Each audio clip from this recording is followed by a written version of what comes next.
ಜನಸಂಖ್ಯೆ ಹೆಚ್ಚುವುದು ಮನೆಯಲ್ಲಿ ಕೂಳಿಲ್ಲ, ತನು ಮನದಿ ಪಾಪ ತುಂಬಿ ತುಳುಕುವುದು ಕೊನೆಗಹುದು ಲಯವು ಸರ್ವಜ್ಞ.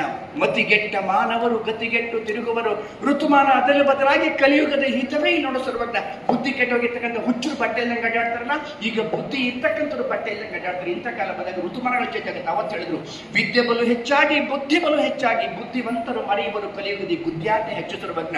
ವಿದ್ಯೆ ಬಹಳ ಹೆಚ್ಚು, ವಿಜ್ಞಾನಗಳ ಸಂಶೋಧನೆ ಮಾಡಿದ್ದಾರೆ, ಬುದ್ಧಿನೂ ಬಹಳ ಹೆಚ್ಚು. ಆದ್ರೆ ಬಾಂಬುಗಳ ಸಂಶೋಧನೆ ಮಾಡಿಕೊಂಡು ಪರಸ್ಪರ ಗುದ್ದಾಡ್ಕೊಂಡು ಸಾಯ್ತಾರೆ. ಇಂತಹ ಧರ್ಮಜ್ಞಾನ ಸಮಯದಲ್ಲಿ ಅಳಿಗಾಲ ಧರ್ಮಕ್ಕೆ ಬಳಿಸಾರೆ ಶಿವ ತಾನು, ಇಳೆಗೆ ಬಂದು ಸರಿಪಡಿಸಿ ಸಜ್ಜನರ ಉಳಿಸೋರು ಸರ್ವಜ್ಞ.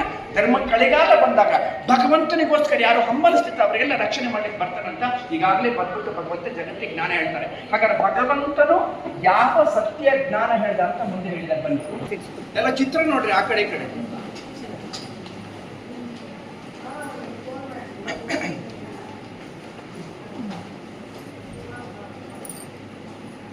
ಹೀಗೆ ಸತ್ಯ ತ್ರೇತಾಯುಗದಲ್ಲಿ ಗುಣಸಂಪನ್ನ ದೇವತೆಗಳು, ದ್ವಾಪರಯುಗದಲ್ಲಿ ಭಕ್ತಿ ಪೂಜೆ, ಕಲಿಯುಗದಲ್ಲಿ ಅಶಾಂತಿ ದುಃಖ ಕಲಹ ಕ್ಲೇಶಗಳು.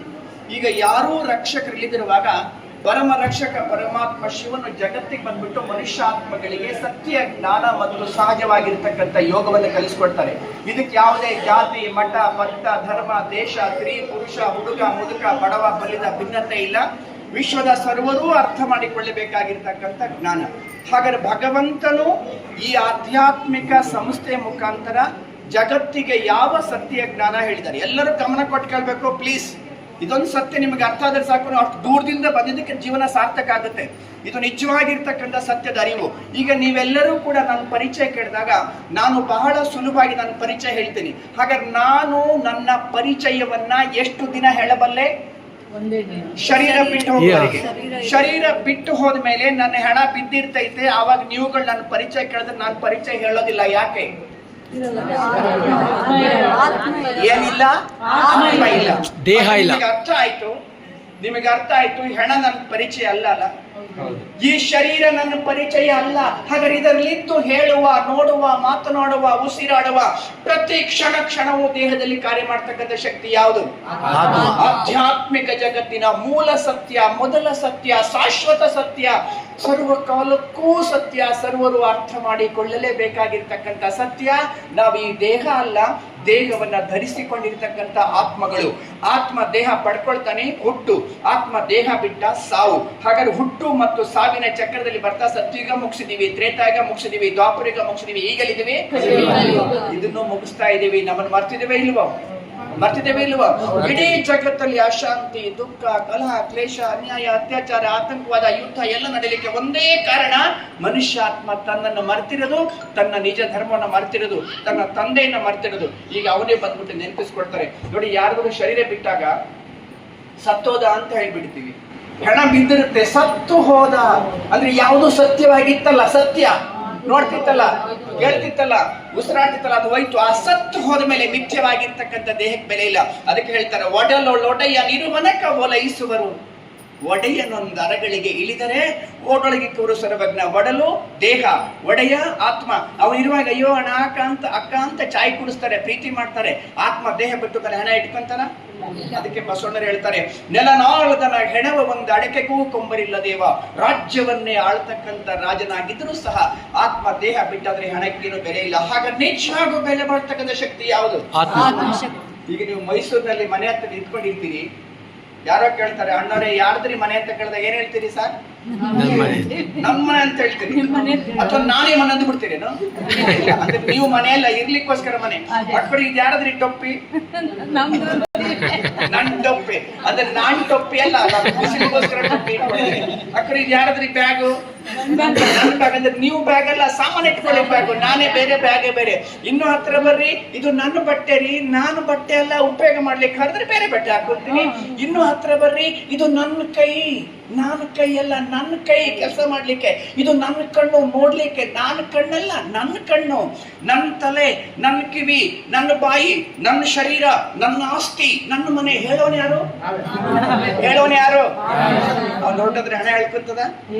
ಅದಕ್ಕೆ ಹೇಳಿದ್ರು 8 ಗೇಣಿನ ದೇಹ, ರೋಮಗಳು 8 ಕೋಟಿ, ಕೀಲೆಗಳ 68, ಮೂಳೆ ಮಾಂಸಗಳಿಂದ ಮಾಡಿದ ಮನೆಯ ಮನವಲಿದು ನೆಂಟ, ನೀನಿದ್ದು ಅಗಲಿದೊಡೆ ಒಣ ಹೆಂಡೆಯಲ್ಲಿ ಇಕ್ಕುವರು ಎನ್ನ ರಕ್ಷಿಸುವ ಪ್ರಭಂತ ಭಕ್ತರ ಪ್ರಭುನ್ ಬೇಡ್ತಾರಂತೆ. ನಮ್ ಗೇಣಲ್ಲಿ 8 ಗೇಣ್ ಇದೆಯಂತೆ, ರೋಮಗಳು 8 ಕೋಟಿ, ಜಾಯಿಂಟ್ಸ್ 68, ಬೇಕಾದ್ರೆ ಲೆಕ್ಕ ಮಾಡ್ಕೊಂಡು ಸಂಜೆ ಇದು ಮೂಳೆ ಮಾಂಸಗಳಿಂದ ಮಾಡಲ್ಪಟ್ಟಿರ್ತಕ್ಕಂಥ ಮನೆ. ನೆಂಟ ಯಾರು? ಆತ್ಮ. ಅವನು ಇಳಿದು ಹೊಂಟಂದ್ರೆ ಹೆಂಡತಿ ಆಗ್ತಾರೆ, ಬೆಲೆ ಇಲ್ಲ. ಇದೊಂದು ಮನೆ ಇದ್ದ ಹಾಗೆ ಮಾಲೀಕ ಯಾರು? ಆತ್ಮ. ಇದೊಂದು ವಾಹನ ಇದ್ದ ಹಾಗೆ ಚಾಲಕ ಯಾರು? ಆತ್ಮ. ಇದೊಂದು ಮಂದಿರ ಇದ್ದ ಹಾಗೆ ಮೂರ್ತಿ ಯಾರು? ಇದನ್ನ ಅರ್ಥ ಮಾಡ್ಕೊಳ್ಳೋದು ಆಧ್ಯಾತ್ಮಿಕ ಮೊದಲ ಸತ್ಯ. ನಾವು ಈ ದೇಹ ಅಲ್ಲ, ಆತ್ಮ. ಹಾಗೆ ನಾವೆಲ್ಲ ಆತ್ಮಗಳು. ಯಾರ್ಯಾರ ಆತ್ಮಗಳು? ದೇವಾತ್ಮರು, ಧರ್ಮಾತ್ಮರು, ಮಹಾತ್ಮರು, ಪುಣ್ಯಾತ್ಮರು, ಭಕ್ತಾತ್ಮರು, ಪಾಪಾತ್ಮರು, ಬಹಳ ಸಂಖ್ಯೆಯಲ್ಲಿ ದೇವಾತ್ಮರು. ರಾಧಾ, ಕೃಷ್ಣ, ಲಕ್ಷ್ಮೀ, ನಾರಾಯಣ, ರಾಮ, ಸೀತೆ, ಬ್ರಹ್ಮ, ವಿಷ್ಣು, ಶಂಕರ, ಅವರಿಗೆಲ್ಲ ಶರೀರ ಇತ್ತಲ್ಲ? ಶರೀರದಲ್ಲಿ ಏನಿತ್ತು? ಆತ್ಮ. ಅವರು ದೈವಿ ಗುಣ ಸಂಪನ್ನರು, ದೇವಾತ್ಮರು. ಅವರು ಇರುವಾಗ ಸ್ವರ್ಗ ಅಂತ ಹೇಳಿದ್ರು. ಇನ್ನು ಧರ್ಮ ಸ್ಥಾಪನೆ ಮಾಡಿದ್ರು ಬುದ್ಧ, ಯೇಸು, ನಾನಕ್, ಪೈಗಂಬರ್. ಅವರಿಗೂ ಶರೀರ ಇತ್ತು. ಶರೀರದಲ್ಲಿ ಏನಿತ್ತು? ಧರ್ಮ ಸ್ಥಾಪನೆ ಮಾಡಿದ್ರು, ಧರ್ಮ ಮಾಡಿ ಹೋದ್ರು, ಮಹಾನ್ ಕೆಲಸ ಮಾಡಿದ್ರು, ಪುಣ್ಯ ಕೆಲಸ ಮಾಡಿದ್ರು, ಪುಣ್ಯಾತ್ಮರು, ಪಾಪದ ಕೆಲಸ ಮಾಡಿದ್ರು, ಪಾಪಾತ್ಮರು. ಹಾಗಾದ್ರೆ ಎಲ್ಲ ಆತ್ಮಗಳಿಗೆ ಅಪ್ಪ ಯಾರು? ಆತ್ಮಗಳಿಗೆ ಅಪ್ಪ ಯಾರು? ಹೇಳಿ ಜೋರಾಗಿ, ಪರಮಾತ್ಮ. ಶರೀರಕ್ಕೆ ಹೇಗೆ ಶರೀರದ ಮಾತಾಪಿತರಿದ್ದಾರೆಯೋ ಹಾಗೆ ಶರೀರದಲ್ಲಿರ್ತಕ್ಕಂಥ ಎಲ್ಲ ಆತ್ಮಗಳಿಗೆ ಮಾತಾಪಿತ ಯಾರು? ನಾವ್ ಹೇಳ್ತೀವಿ ಬ್ರಹ್ಮ ದೇವತಾಯ ನಮಃ, ವಿಷ್ಣು ದೇವತಾಯ ನಮಃ, ಶಂಕರ ದೇವತಾಯ ನಮಃ, ಶಿವ ಪರಮಾತ್ಮ ನಮಃ ಹೇಳ್ಕೊಂಡು ಬಂದಿದ್ದೀವಲ್ರಿ. ಬ್ರಹ್ಮ ದೇವತಾ, ವಿಷ್ಣು ದೇವತಾ, ಶಂಕರ ದೇವತಾ, ಶಿವ ಪರಮಾತ್ಮ. ಸರ್ವೋಚ್ಚ ಶಕ್ತಿ, ಸರ್ವಧರ್ಮ ಮಾನ್ಯ, ಸರ್ವಜ್ಞ, ಸರ್ವ ಗುಣಗಳಲ್ಲಿ ಅನಂತ ಜಗತ್ತಲ್ಲೊಬ್ಬನೇ. ಹಾಗಾದ್ರೆ ಅವರ ತಂದೆ, ನಾವು ಯಾರು? ಮಕ್ಕಳು. ಈಗ ತಂದೆ ಮಕ್ಕಳ ಸಂಬಂಧ ದೂರದ್ದು ಹತ್ರದ್ದು? ಅಪ್ಪನಾಸ್ತಿ ಯಾರ ಸೊತ್ತು? ನಿಜವಾಗಿರಿ ಪರಮಾತ್ಮನಿಗೂ ನಮಗೂ ದೂರ ಅಲ್ಲ ರೀ. ಅವನೆಲ್ಲೋ ಭಗವಂತ, ನಾನೆಲ್ಲೋ ಭಿಕ್ಷಕ ಅಲ್ಲ. ಅವನ ತಂದೆ, ನನ್ನ ಮಗು. ಈ ಸತ್ಯದ ಅರಿವೇ ಆಧ್ಯಾತ್ಮಿಕ ಜ್ಞಾನ. ಸತ್ಯ ಅರ್ಥ ಆದ್ಮೇಲೆ ಅವನ್ ನೆನಪು ಮಾಡಿದಾಗ ಎಲ್ಲ ಗುಣಗಳು ಹಾಗೂ ಶಕ್ತಿಗಳು ಎಂತಹ ಗುಣಗಳಂದ್ರೆ ನರನಿಂದ ನಾರಾಯಣ, ನಾನಿಂದ ಲಕ್ಷ್ಮಿ, ಮಾನವರಿಗೆ ಮಾಧವರಾಗ್ತಕ್ಕಂಥ ಶಿಕ್ಷಣ, ಆತ್ಮಗಳಿಗೆ ಪರಮಾತ್ಮನಿಂದ.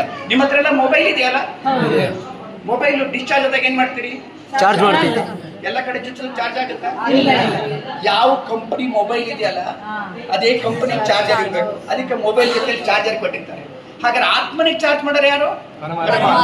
ಎಲ್ಲಿವರೆಗೆ ಅವನು ಯಾರು ಅಂತ ಗೊತ್ತಾಗೋದಿಲ್ಲ ಅಲ್ಲಿವರೆಗೆ ಚಾರ್ಜ್ ಆಗೋದಿಲ್ಲ. ಇಳ್ಕೊಂತ ಜೀರೋ ಆಗ್ಬಿಟ್ಟಿದೀವಿ.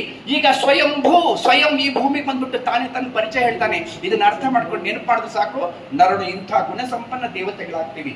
ಅದಕ್ಕೆ ಹೇಳಿದ್ರು, ನರನ ಇಂಥ ಕೆಲಸ ಮಾಡ್ಬೇಕು, ನಾರಾಯಣನ ಆಗ್ಬೇಕು, ನಾರಿ ಇಂಥ ಕೆಲಸ ಮಾಡ್ಬೇಕು, ಲಕ್ಷ್ಮಿ ಆಗ್ಬೇಕು. ಹಾಗಾದ್ರೆ ನರನಾರಿಗೆ ಗುಣಗಳು, ಶಕ್ತಿಗಳು ಪರಮಾತ್ಮನಿಂದ ಆತ್ಮನಿಗೆ ಪ್ರಾಪ್ತಿ ಆಗುತ್ತೆ.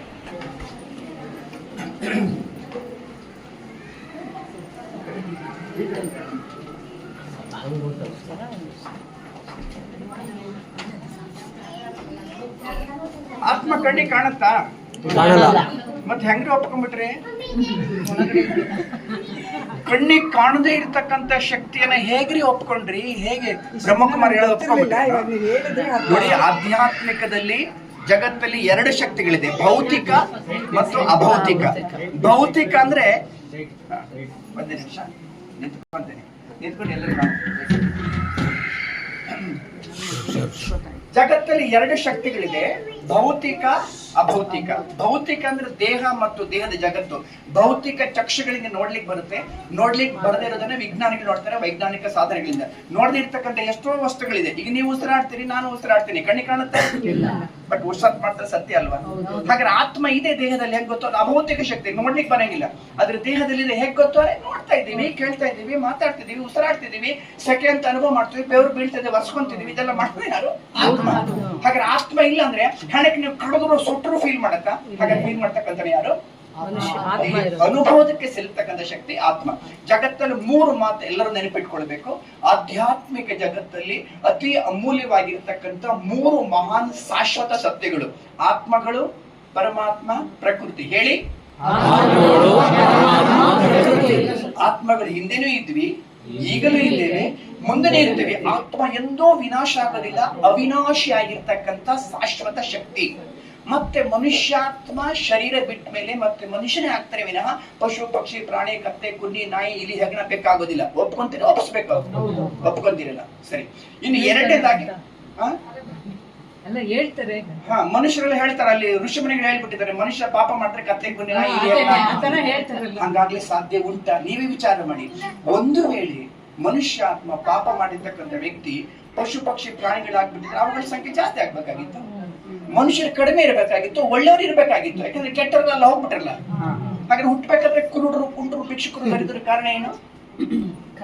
ಮನುಷ್ಯ ಮಾಡತಕ್ಕಂಥ ಕರ್ಮನ ಮನುಷ್ಯನ ಆಯಾ ವರ್ಗ ಅದೇ ಆಗುತ್ತೆ ವಿನಃ ಅದು ಹೋಗಿ ಇದಾಗ್ಲಿಕ್ಕೆ ಇದು ಹೋಗಿ ಅದಾಗ್ಲಿಕ್ಕೆ ಸಾಧ್ಯವಿಲ್ಲ. ಹಾಗೆ ಋಷಿಮುನಿಗಳು ಯಾತಕ್ಕೋಸ್ಕರ ಬರೆದ್ರು? ಅವ್ರು ಬಂದಿದ್ದ ತಪ್ಪೇನು? ಈಗ ನಿಮ್ಗೊಂದು ಎಕ್ಸಾಂಪಲ್, ನಿಮ್ಮಲ್ಲಿ ಚಿಕ್ಕ ಮಗು ಇರ್ತಾನೆ, ಆ ಮಗು ಬಾರಿಗೂ ಮನೆಯಿಂದ ಹೊರಗಡೆ ಹೋಗ್ತಾನೆ. ಅವಾಗ ನೀವು ಹೇಳ್ತೀರಿ ಗುಮ್ಮ ಹೊತ್ಕೊಂಡು ಹೋಗ್ಬಿಡುತ್ತಂತ ಹೆದರ್ಸ್ಬಿಡ್ತೀರಿ. ಅವಾಗ ಹೆದರ್ಕೊಂಡ್ಬಿಟ್ಟು ಅಲ್ಲಿಂದ ಒಳಗಡೆ ಬರ್ತಾನ. ಹಾಗಾದ್ರೆ ಅಮ್ಮ ಹೇಳಿದ ಅದಕ್ಕೆ ಮಗುವನ್ನ ರಕ್ಷಣೆ ಮಾಡಲಿಕ್ಕೆ. ಹಂಗೆ ನಾವೆಲ್ಲ ಸತ್ಯ ತ್ರೇತಾಯುಗದಲ್ಲಿ ಗುಣ ಸಂಪನ್ನ ದೇವತೆಗಳಾಗಿದ್ವಿ, ಅಲ್ಲಿ ಏನು ಕೆಟ್ಟ ಕೆಲಸ ಮಾಡಿಲ್ಲ. ದ್ವಾಪರಿಗೆ ಬಂದಾಗ ಮನುಷ್ಯ ಆತ್ಮ ದೇಹದ ಅಭಿಮಾನಕ್ಕೊಳಗಾಗ್ಬಿಟ್ಟು ಕೆಟ್ಟ ಕೆಲಸ ಮಾಡಿ ಶುರು ಮಾಡ್ದ. ಅವಾಗ ಅಲ್ಲಿರ್ತಕ್ಕಂಥ ಋಷಿಮಗಳು ಕೆಟ್ಟದ್ದು ಮಾಡಕ್ ಹೋಗ್ಬೇಡ್ರಪ್ಪ, ಕೆಟ್ಟದ್ ಮಾಡಿದ್ರೆ ಕತ್ತೆ ಕುನಿಯ ಅಂದ್ರೆ ಮನುಷ್ಯಾತ್ಮಗಳನ್ನ ಕೆಟ್ಟ ಕರ್ಮಗಳಿಂದ ರಕ್ಷಣೆ ಮಾಡ್ಲಿಕ್ಕೆ ಹೇಳಿರ್ತಕ್ಕಂಥ ಯುಕ್ತಿ ವಿನಃ ಸತ್ಯ ಆಗ್ಲಿಕ್ಕೆ ಸಾಧ್ಯವಿಲ್ಲ, ಸಾಧ್ಯವಿಲ್ಲ, ಸಾಧ್ಯವೇ ಇಲ್ಲ. ಎಂತಹ ಬೀಜವ ಅಂತಹ ವೃಕ್ಷ. ಕ್ಲಿಯರ್? ಇನ್ನು ಎರಡನೇದಾಗಿ ಪರಮಾತ್ಮ ಸರ್ವೋಚ್ಚ ಶಕ್ತಿ, ಅವನಿಗಿಂತಲೂ ಮಿಗಿಲು ಶಕ್ತಿ ಜಗತ್ತಲ್ಲಿ ಮತ್ತೊಂದಿಲ್ಲ. ಹುಟ್ಟು ಸಾವಿನ ಚಕ್ರದಲ್ಲಿ ಬರ್ತಕ್ಕಂಥ ಯಾರೂ ಸಹ ಪರಮಾತ್ಮ ಆಗಲಿಕ್ಕೆ ಸಾಧ್ಯವಿಲ್ಲ, ಸಾಧ್ಯವಿಲ್ಲ, ಸಾಧ್ಯವಿಲ್ಲ.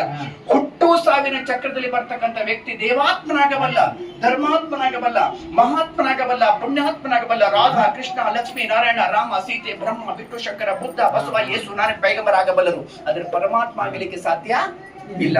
ಪರಮಾತ್ಮ ಒಬ್ಬರೇ ಇದ್ದಾನೆ. ಅವನ ಗುಣಗಳು, ಶಕ್ತಿಗಳ ಆಧಾರದ ಮೇಲೆ ಅವನ ಹೆಸರು ಶಿವ. ಶಿವ ಅಂದ್ರೆ ಸತ್ಯಂ, ಶಿವಂ ಸುಂದರಂ, ಶುಭಕಾರಿ, ಕಲ್ಯಾಣಕಾರಿ, ಮಂಗಳಕಾರಿ. ಇನ್ನು ಮೂರನೇದಾಗಿ ಸೃಷ್ಟಿ ಚಕ್ರ, ಎಂಡ್ಲೆಸ್ ಸೈಕಲ್. ದಿನದ ಚಕ್ರ, ವಾರದ ಚಕ್ರ, ತಿಂಗಳ ಚಕ್ರ, ವರ್ಷದ ಚಕ್ರ, ಹಂಗೆ ಯುಗಗಳ ಚಕ್ರ. ಯುಗ ಮುಗಿದ್ಮೇಲೆ ಯುಗ ಬರ್ತೈತೆ. ಈಗ ಸತ್ಯುಗ ಮುಗಿಸಿದೀವಿ, ತ್ರೇತಾಯುಗ ಮುಗಿಸಿದೀವಿ, ದ್ವಾಪರಯುಗ ಮುಗಿಸಿದೀವಿ, ಈಗ ಎಲ್ಲಿದ್ದೀವಿ? ಹಾಗಾದ್ರೆ ಕಲಿಯುಗ ಮುಗಿದು ಸತ್ಯುಗ ಬರುವಾಗ ಭಗವಂತ ಶಿವನೇ ಬಂದ್ಬಿಟ್ಟು ಸತ್ಯ ಜ್ಞಾನ ಹೇಳ್ತಾನೆ. ಅದಕ್ಕೆ ನೋಡಿ ನಾವೆಲ್ಲ ಭಕ್ತಿ ಮಾಡುವಾಗ ಸ್ವಸ್ತಿಕ್ ಚಕ್ರ ಬರೀತೀರಿ, ಒಂದ್ ಕಡೆ ಶುಭ ಅಂತ ಬರೀತೀರಿ, ಮತ್ತೊಂದ್ ಕಡೆ ಲಾಭ. ಬೆವ್ರು ಬೀಳ್ಬೇಕಂತೆ ಬಹಳ ಒಳ್ಳೇದು. ಬೆವ್ರು ಬಿಟ್ರೆ ಎಲ್ಲ ನಮ್ದು ಸ್ಟಾಕ್ಷನ್ಸ್ ಎಲ್ಲ ಹೊರಗಡೆ ಹೋಗ್ಬಿಡುತ್ತೆ, ಬೀಳ್ಲಿದ್ದಾರೆ ಚೆನ್ನಾಗಿ. ಅಲ್ಲಿ ನಾವು ಮಂಗಳಾರತಿ ಮಾಡುವಾಗ ಸ್ವಸ್ತಿಕ್ ಚಕ್ರ ಬರೀತೀರಿ, ಶುಭ ಲಾಭ ಅಂತ ಬರೀತೀರಿ. ಆರತಿ ಮಾಡುವಾಗ ದೀಪ ಹಚ್ಕೊಂತೀರಿ. ದೀಪ ಮೊದ್ಲು ಮೇಲ್ ತೋರಿಸ್ತೀರಿ, ಮತ್ ಹಿಂಗೆ ರೌಂಡ್ ಹೊಡಿತೀರಿ, ಮತ್ ಸ್ವಲ್ಪ ಹೀಗ್ ಮಾಡ್ತೀರಲ್ಲ, ಮತ್ ಹಾಗೆ ಮೇಲೆ ಹೋಗ್ತೀವಿ, ಕೈನ ಗಂಟೆ ಹೊಡ್ಕೊತಿರ್ತೀವಿ. ಆ ಗಂಟೆ ಓಂ ಅಂತ ಇರುತ್ತೆ.